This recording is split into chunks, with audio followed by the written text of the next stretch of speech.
Salut les amis! Dans cette vidéo, on va parler d'une chose primordiale dans notre vie quotidienne. L'hygiène. L'hygiène peut se définir comme l'ensemble des principes et des pratiques individuelles ou collectives visant à la conservation de la santé, au fonctionnement normal de l'organisme. Selon l'Organisation mondiale de la santé correspond à un état de bien-être physique, mental et social et ne consiste pas seulement en l'absence de maladie. Ainsi, faire attention à l'hygiène est indispensable pour la santé. L'hygiène permet d'enlever les saletés et les microbes. Il permet d'éviter leur propagation et de tomber malade. Le respect. L'hygiène permet de prendre soin de son environnement, d'entrer en relation, de respecter les autres et d'éviter de les rendre malades. Le bien-être. L'hygiène permet de prendre soin de soi, de se sentir bien dans sa peau, d'améliorer l'image et de l'estime de soi. Quels sont les types d'hygiène? Le corps est un terrain de jeu pour les microbes. Ceux-ci se multiplient avec la sueur, la chaleur, etc. Il est très important de se laver quotidiennement car, même sans effort physique, les microbes se développent. Un corps sale est très fragile aux infections. Peu lavé, le corps dégage de mauvaises odeurs. Normalement, la sueur n'a pas d'odeur, mais la présence des bactéries peut la rendre malodorante et dérangeante. L'hygiène vestimentaire. Un vêtement porté une journée peut contenir des microbes. Il est donc essentiel de mettre des sous-vêtements propres tous les jours et de changer des vêtements régulièrement lorsqu'ils sont sales, tachés ou sentent mauvais.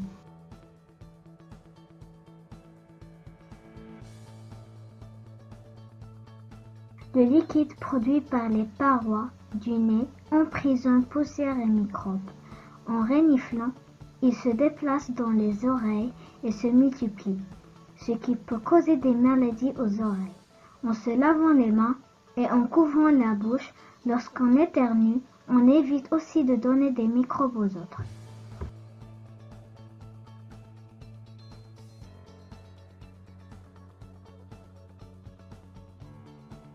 Les dents sont essentielles pour manger, parler et sourire. Avec les aliments qui s'y coincent, c'est un endroit très apprécié par les microbes. Pour éviter les caries, il y a de bonnes habitudes à prendre. Éviter les aliments sucrés et boire de l'eau.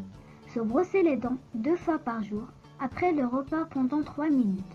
Se brosser les dents au haut et en bas de la gencive vers la dent. Utiliser une brosse à dents personnelle. Changer de brosse à dents quand elle est abîmée.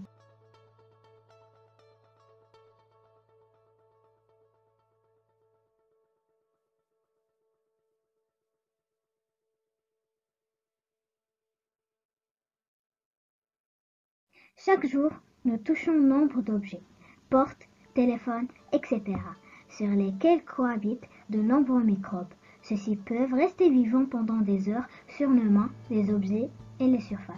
Se laver les mains est donc un réflexe à développer dès le plus jeune âge afin de réduire le risque de transmission de microbes et de maladies. Les microbes, ça veut dire qu'on ne peut pas les voir à l'œil nu. On utilise aussi le mot micro-organisme. Pour parler des microbes, ils sont partout autour et à l'intérieur de nous. Pour les voir, on doit utiliser un microscope qui va nous permettre de grossir de petites choses. Dans la famille des microbes, il y a des bactéries et les virus. Les microbes sont indispensables. Certains microbes sont utiles, d'autres peuvent donner des maladies. Quand ils sont utiles, ils permettent de créer des aliments, des médicaments, de digérer ou même nous protéger. Mais il y a d'autres microbes qui peuvent nous rendre malades, comme les virus et les bactéries qui peuvent provoquer la grippe, les rhumes, etc.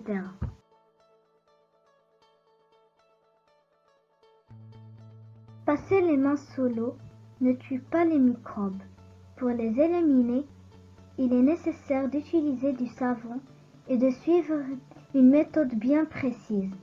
Voici les étapes à suivre. Se mouiller complètement les mains, se savonner avec du savon liquide ou à pain de savon. Frotter les mains pendant 20 secondes. Les paumes, entre les doigts, les pouces, les ongles, le dos des mains, les poignets. Bien rincer sous l'eau courante pendant 10 secondes. Se sécher les mains avec un papier ou un tissu propre et sec.